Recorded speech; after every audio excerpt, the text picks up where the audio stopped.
నమస్కారం. ఈనాటి మన విశ్లేషణకు స్వాగతం. శివుడు అనగానే మనకి ఠక్కున గుర్తొచ్చే రూపమేంటి? ఒళ్లంతా బూడిద పూసుకుని, మెడలో పురెళ్ల మాల వేసుకుని, కాలుతున్న శవాల మధ్య శ్మశానంలో ప్రశాంతంగా ధ్యానం చేసే దృశ్యం కదూ? వినడానికే కాస్త విరుద్ధంగా, గంభీరంగా అనిపిస్తుంది గదా. అసలు ఈ అద్భుతమైన, కాస్త భయపెట్టే ఈ దృశ్యం వెనుకున్న అసలార్థమేంటి? ఇవాళ మనం ఇదే విషయాన్ని వివరంగా తెలుసుకోబోతున్నాం. సరే, దీని గురించి కాస్త లోతుగా ఆలోచిద్దాం. ఒక సర్వోన్నత దేవుడు కావాలనుకుంటే అందమైన స్వర్గలోకాల్లో, విలాసవంతమైన రాజభవనాల్లో ఉండొచ్చు కదా. కాని అవన్నీ వదిలేసి మృతుల బూడిదను, ఆ శ్మశానవాటికను ఎందుకొంచుకున్నాడు? నిజానికి ఈ రహస్యం వెనక కేవలం ఏదో భయానక వాతావరణం మాత్రమే లేదు. మనిషి జీవితానికి సంబంధించిన ఒక ఎంతో లోతైన తాత్విక సత్యం దాగి ఉంది. శివపురాణంలో శివుడిని శ్మశానవాసి అని పిలుస్తారు. అంటే దహనవాటికలో నివసించేవాడు అని అర్థం. ఈ రూపం ఏదో యాదృచ్ఛికంగా ఊరికే భయపెట్టడానికే ఏర్పడింది కాదు సుమా. మనుషుల మనసులో ఉండే అత్యంత లోతైన భయాలను, ముఖ్యంగా మరణం పట్ల మనకున్న ఆ భయాన్ని నేరుగా ఎదుర్కొనేలా చేయడానికి ఉద్దేశపూర్వకంగా సృష్టించిన ఒక గొప్ప ఆధ్యాత్మిక ప్రతీక ఇది. ఒకసారి రాజభవనానికి, శ్మశానానికి మధ్య ఉన్న తేడాని గమనించండి. రాజభవనమనగానే అక్కడ మనకంటూ ఒక గుర్తింపుంటుంది, హోదాలుంటాయి, నేను అనే అహంకారం బతుకుతుంది. అదంతా ఒక మాయ. కాని దహనవాటికలో ఈ గుర్తింపులన్నీ నశిస్తాయి. ఎంత సంపద ఉన్నా అది మంటల్లో కలిసిపోవాల్సిందే. అక్కడ మిగిలేది కేవలం కఠోరమైన సత్యం మాత్రమే. దహనవాటిక అనేది నిజమైన సమానత్వాన్ని చూపే ప్రదేశం. ఇక్కడే మన అహంకారం పూర్తిగా చనిపోతుంది, మాయా అనే భ్రమ పూర్తిగా తొలగిపోతుంది. ఇప్పుడు మనం తెలుసుకోబోయే ఇంకో అత్యంత ఆసక్తికరమైన విషయం విభూతి లేదా భస్మం. ఏదైనా ఒక వస్తువు పూర్తిగా కాలిపోయిన తర్వాత చివరగా మిగిలేదే కదా ఈ బూడిద. దీన్ని ఎవరూ ఇంకా నాశనం చేయలేరు. అంటే మన భౌతిక అస్తిత్వం కాలిపోయిన తర్వాత, అన్ని ప్రాపంచిక భ్రమలు తొలగిపోయాక చివరగా మిగిలి ఉండే ఆ నాశనం లేని సత్యమే ఈ భస్మమన్మాట. అబ్బా, ఎంత గొప్ప అర్థం ఉందో కదా. ఈ భస్మం గురించి శివపురాణంలో ఒక అద్భుతమైన కథ ఉంది. పర్ణదుడు అనే ఒక ముని ఉండేవాడు. ఆయన ఎంత కఠోరమైన తపస్సు చేశాడంటే ఆయన శరీరంలోని రక్తమంతా ఒక చెట్టు రసంగా మారిపోయింది. అది చూసుకుని ఆయనకు ఎనలేని అహంకారం పెరిగిపోయింది. నా అంతటివాడు లేడు, నేను అత్యున్నత స్థాయికి చేరుకున్నాను అని విపరీతంగా గర్వపడ్డాడు. సరిగ్గా అప్పుడే అటుగా ఒక బ్రాహ్మణుడు వచ్చి ఆయన అహంకారాన్ని సవాలు చేశాడు. ఇంతకీ ఆ బ్రాహ్మణుడు మరెవరో కాదు, స్వయంగా మన శివుడే. తపస్సు అంటే ఏంటో చూపించడానికి శివుడు తన స్వంత వేలును కోసుకున్నాడు. ఆశ్చర్యంగా రక్తం లేదా రసం స్థానంలో అక్కడ భస్మం బయటకు వచ్చింది. అప్పుడు శివుడు నిజమైన తపస్సు అహంకారాన్ని నాశనం చేస్తుంది, కేవలం భస్మాన్ని మాత్రమే మిగులుస్తుంది అని ఒక అద్భుతమైన సందేశమిచ్చాడు.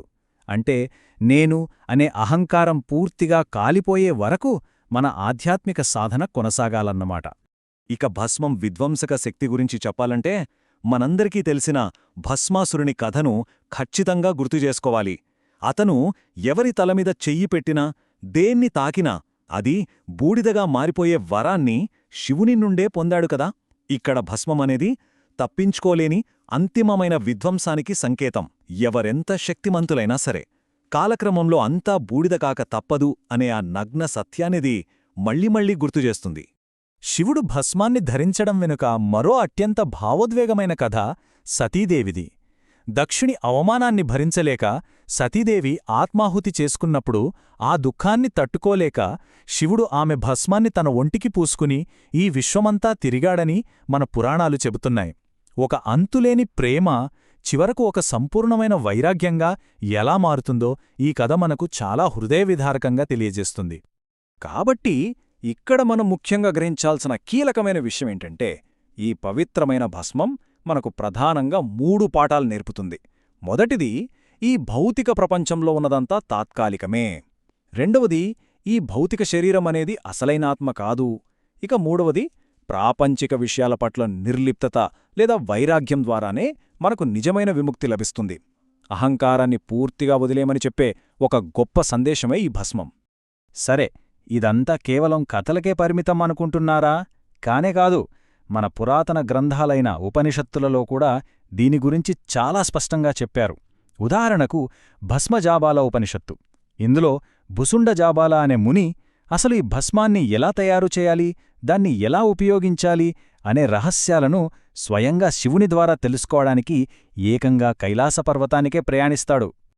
ఆ ఉపనిషత్తులో భస్మం తయారీకి కొన్ని ఖచ్చితమైన నియమాలు చెప్పారు. అవేంటంటే, తెల్లవారుజామున ఆవు పేడను సేకరించి పవిత్రమైన రావి ఆకులపై ఆరబెట్టాలి. తర్వాత త్రయంబక మంత్రాన్ని పఠిస్తూ దాన్ని కాల్చాలి. ఆ తర్వాత దానికి నూనె గింజలు, నెయ్యి, శమీపత్రం కలపాలి. చూశారా, ఒక లోతైన సిద్ధాంతాన్ని దైనందిన సాధనలో ఎలా మార్చుకోవాలో ఇది చూపిస్తోంది. అలా తయారైన భస్మాన్ని పంచబ్రహ్మ, వామదేవ మంత్రాలను పఠిస్తూ శరీరానికి పూసుకుంటారు. ఈ మొత్తం ప్రక్రియ మనకు ఇంకో అద్భుతమైన సత్యాన్ని వివరిస్తుంది. శివభక్తులు నుదుటిపై భస్మంతో 3 అడ్డనామాలు ధరిస్తారు కదా, దాన్నే త్రిపుండ్రం అంటారు. అందులో ఉన్న ప్రతి గీతలోనూ ఎంతో లోతైన అర్థం దాగి ఉంది. ఇవి ఆణవ, కర్మ, మాయా అనే 3 మాలిన్యాలను, జాగ్రత్, స్వప్న, సుషుప్తి అనే 3 చైతన్య స్థితులను, అలాగే బ్రహ్మ, విష్ణు, శివ అనే త్రిమూర్తులను సూచిస్తాయి. నిజంగా మన మనస్సును శుద్ధి చేయడానికి ఇదొక అద్భుతమైన మార్గం, అవునా? మళ్లీ దహనవాటిక విషయానికి వద్దాం. శైవ తత్వశాస్త్రంలో శివుడిని మహాకాళుడు అని కూడా పిలుస్తారు. అంటే కాలానికి పూర్తిగా అతీతుడైనవాడు. ఇక్కడ మనం అర్థం చేసుకోవాల్సిందేంటంటే, మరణమంటే అక్కడితో అంతా అయిపోయినట్లు కాదు. అదొక కొత్త ప్రయాణానికి ద్వారం లాంటిది. ఆ మరణం, పునర్జన్మల సరిహద్దు వద్ద ఈ మహాకాళుడు నిలబడి ఈ కాలక్రమాన్నంతా నిర్దేశిస్తుంటాడనమాట. అలాగే శ్మశానంలో ఉండే శివుని రూపాన్ని అఘోర అంటారు. అఘోర అంటే భయంకరం కానిది లేదా భయం లేనిది అని అర్థం. మనం చూసి భయపడే ప్రతిదీ నిజానికి మన అపార్థం మాత్రమే. అందుకే శివుడు అహంకారాలకు ప్రతీకైన ఆ పుర్రెల మాలను మెడలో వేసుకుని కూడా చాలా ప్రశాంతంగా కూర్చుంటాడు. ఎందుకంటే ఆయన ఈ తాత్కాలికమైన ప్రపంచానికి, అస్థిరతలకు పూర్తిగా అతీతుడు. ఇక ఈ తాత్వికత మరింతగా ఎలా విస్తరిస్తుందో ఇప్పుడు చూద్దాం. శివుని అపారమైన కరుణ గురించి ఇక్కడ ఖచ్చితంగా మాట్లాడుకోవాలి. ఎందుకంటే ఒక మృతదేహాన్ని శ్మశానంలో వదిలేసి బంధువులంతా వెళ్ళిపోతారు కదా, కాని శివుడు మాత్రం ఆ దిక్కులేని ఆత్మలతో పాటే అక్కడే ఉండిపోతాడు. అందుకే ఆయనను భూత్నాథ్ అంటారు. అంటే సమాజం విస్మరించిన జీవుల పట్ల కూడా ఎనలేని కరుణను చూపించే రక్షకుడు అని అర్థం. ఇవన్నీ విన్న తర్వాత మనకు అర్థమయ్యేదేమిటంటే, దహన వాటిక అంటే కేవలం శవాలను కాల్చే ఒక భౌతిక ప్రదేశం మాత్రమే కాదు. అదొక అద్భుతమైన రూపకం. దేనికి? మన మనస్సుకి. అవును, ఎప్పుడైతే మన మనస్సులోని కోరికలు, భయాలు, అహంకారాలు అన్నీ మంటల్లో కాలిపోతాయో అప్పుడు అక్కడ కేవలం ఒక స్వచ్ఛమైన చైతన్యం మాత్రమే మిగులుతుంది. ఆ శాశ్వతమైన చైతన్యమే శివుడు. ఇక ఈనాటి మన విశ్లేషణను ఒక బలమైన ఆలోచనతో ముగిద్దాం. ఒకసారి ప్రశ్నించుకోండి, మనంలోని ఈ తాత్కాలికమైన అహంకారం, భౌతికమైన గుర్తింపులన్నీ పూర్తిగా కాలిపోయి నశించినప్పుడు మన నిజమైన ఆత్మలో చివరగా మిగిలుండేదేమిటి? ఇదొక సాధారణ ప్రశ్న కాదు, మనలోని శాశ్వతమైన స్వభావాన్ని మేల్కొలిపే ఒక లోతైన అన్వేషణ. దీని గురించి ఖచ్చితంగా ఆలోచించండి. ఈనాటి మన ఈ అద్భుతమైన తాత్విక ప్రయాణం ఇక్కడితో ముగుస్తుంది. నమస్కారం.